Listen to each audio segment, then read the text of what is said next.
All right, music fans, welcome back. Harmless Dave here, talking about real music in real time for a couple of real people out there, just like you and just like me.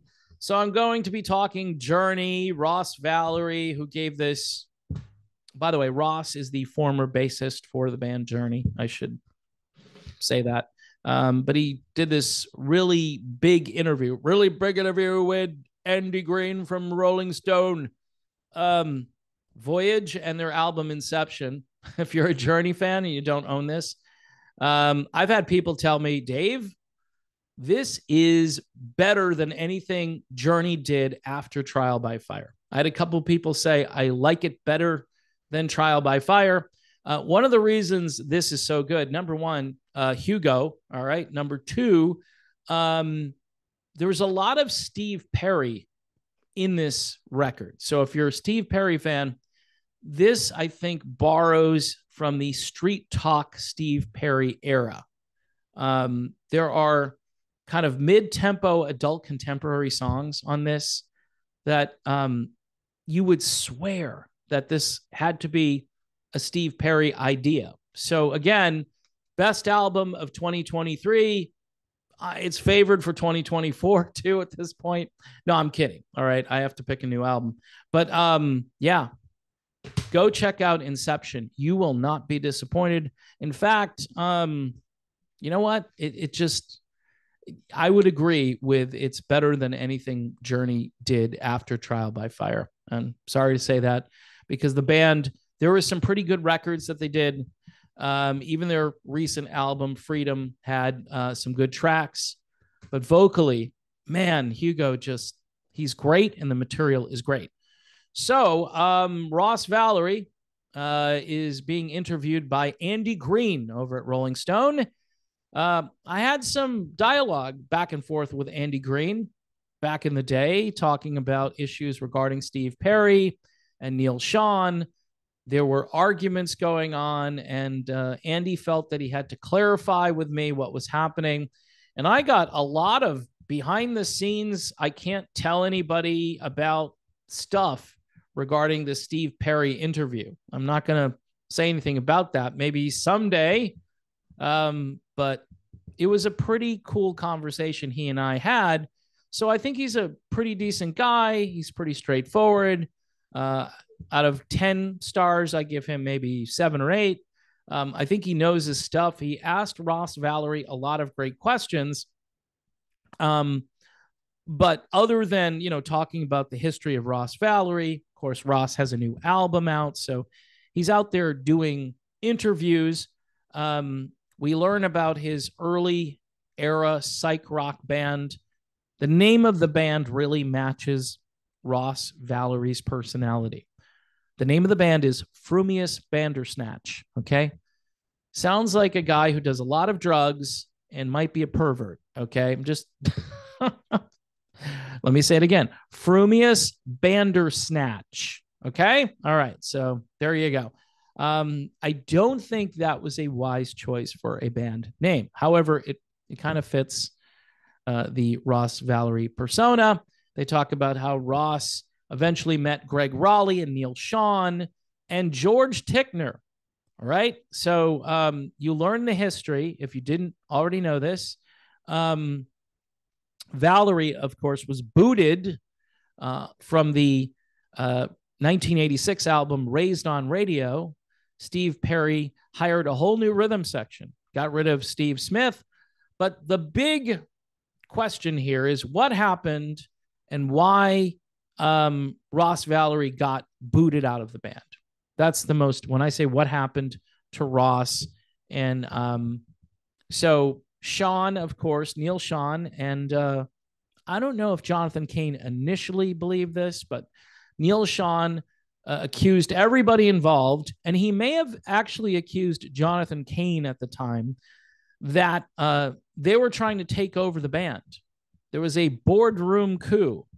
And then it was briefly mentioned that Steve Perry was also in on this coup. They were trying to wrestle control of Journey away from Neil Schon. And here we are today with Neil getting along with John And apparently, Ross Valory, if you read this article, Ross Valory seems to be very happy. They did this out of court agreement, and Ross Valory said it was amicable. So, everybody seems to be getting along great. Neil dropped his lawsuit against John, or John dropped his lawsuit against Neil, or they both did that. And the wives, Neil's wife and John's wife, are working together to make Journey a better band. What I get out of this interview is that Ross Valory was really happy to be in Journey. And you could tell that. He never seemed to be controversial. He was kind of like the class clown, especially if you watch some footage from the 1970s when he's on the Midnight Special with Journey. But he acted that way. That was really his modus operandi, whatever you want to call it. He was goofy. He added comedy and levity. He was definitely the class clown of Journey. And that's really cool. I never had an issue with Ross Valory. I think he is a good bass player. I don't think he's, upper echelon bass player, but I think he is a very good, proficient bass player doing what bass players need to do, right? And no offense to Todd Jensen, I would probably say that Ross might be a little better than Todd, but I think Todd has done a great job. I think just all of Ross's experience and playing different kinds of music, whether it's the jazz rock fusion of the early days of Journey, or his frumious band there, or hanging out with Steve Miller for a while as well. Ross Valory, I think, has a different style, which he incorporates. I think he was really important on Journey's Escape album and the production of the way they recorded the bass, and it had a different vibe to it. It may not have just been Ross, but certainly Ross was able to do what they wanted him to do on that album. I had heard that Neil, too, had a lot to do with how the bass sounded on Escape. But with all that said, I think the big question is, so why did you get booted out? And apparently it was the coup. They asked him also about his visit to the White House with Jonathan Cain, which is an interesting question. Ross says, my intention there was to privately have a VIP tour of the White House, regardless of who was sitting in the Oval Office. That's what I wanted. And of course, I go back to when this channel started. I mean, that was some good material. Neil was over on Twitter, just banging away and talking about how Ross and John shouldn't have gone to the White House. And some people agreed with him. Some people didn't. At the time, obviously, Donald Trump was president. So for the people who didn't like Trump, it wasn't good. See, mixing music and politics is never really a plus. You're always going to lose someone when you come out strongly for one person or for one ideology. Whereas on my channel, I really don't care. People have said, fine, I'm unsubscribing, but then someone else hopefully will subscribe. But it may not always be that way. Talking honestly and being truthful about things sometimes doesn't help you. So, he goes on to talk about the Raised on Radio era. He says, it's so long ago, there's no judgment at this point. It was probably a wrong move, but it was a short move. Well, technically, Perry then leaves the band. So it was like a 10-year hiatus almost between albums. Neil, at one point, I think he and I had a discussion about how he was instrumental at making sure that Steve Smith and Ross Valory were back for Trial by Fire, which is a pretty cool thing because you have that lineup, that Escape lineup, back for an album that was very good and quite honestly should have done better. But we all know the story there and how Steve couldn't tour, and then the band basically broke up. So and then got back together again with Steve Augeri. He talks about Steve Augeri. He does say a couple of things about the lead singers that I think are interesting. He talks about how Steve Augeri's voice failed. He said that a couple of times. Andy did ask him about backing tracks during that era. There's tons of speculation that to get through that tour, they basically had to pipe Steve Augeri's voice in there. And that might have been one of the first times a band ever did that without the audience knowing. Now everybody kind of knows about it. So I can't confirm or deny those rumors. There's a good chance it happened, though, because if the guy can't sing, what are you going to do?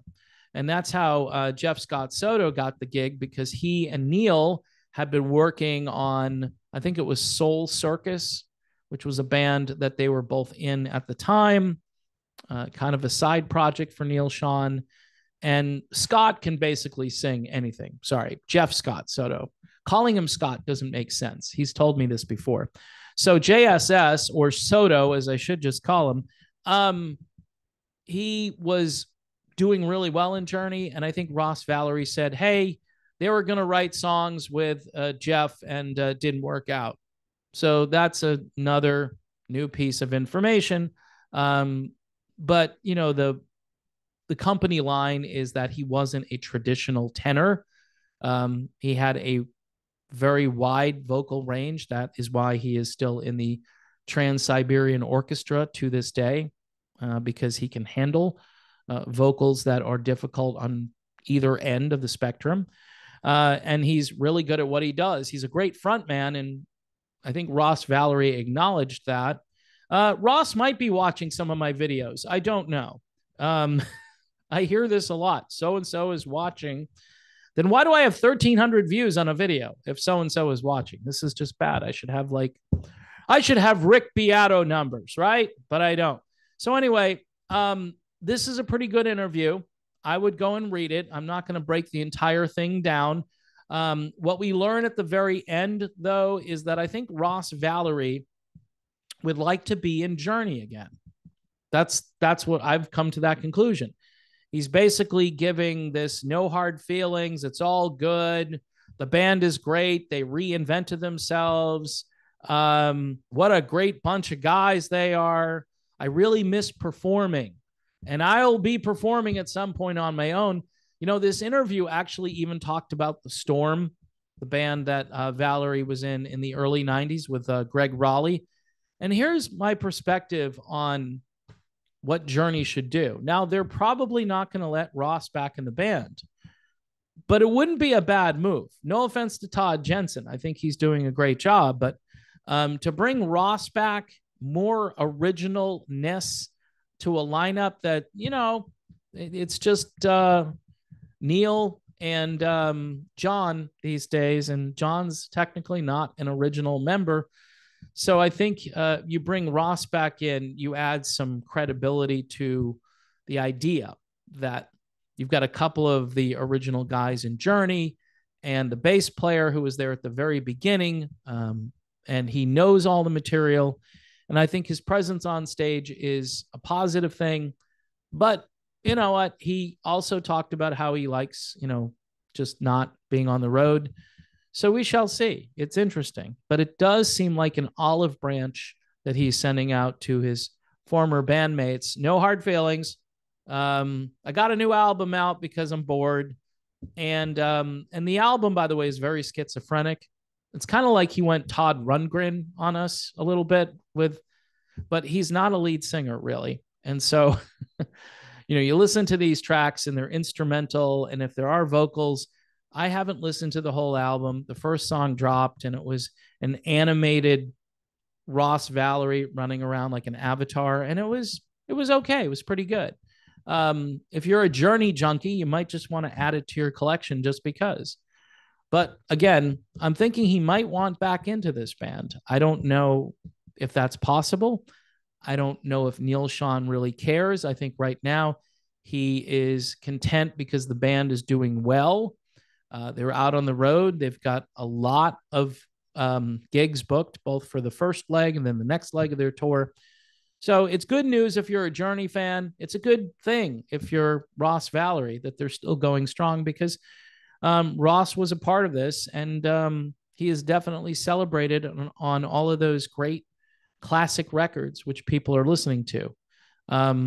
All those great Journey songs, most likely were Ross Valory on bass guitar. So that's a cool thing. And of course, we wish Ross the best, and a good job by Andy Green from Rolling Stone. I would expect no less from Andy, especially when it comes to the Journey stuff. He seems to be really good with that. Here's another band that's really good at what they do, Voyage and their album Inception.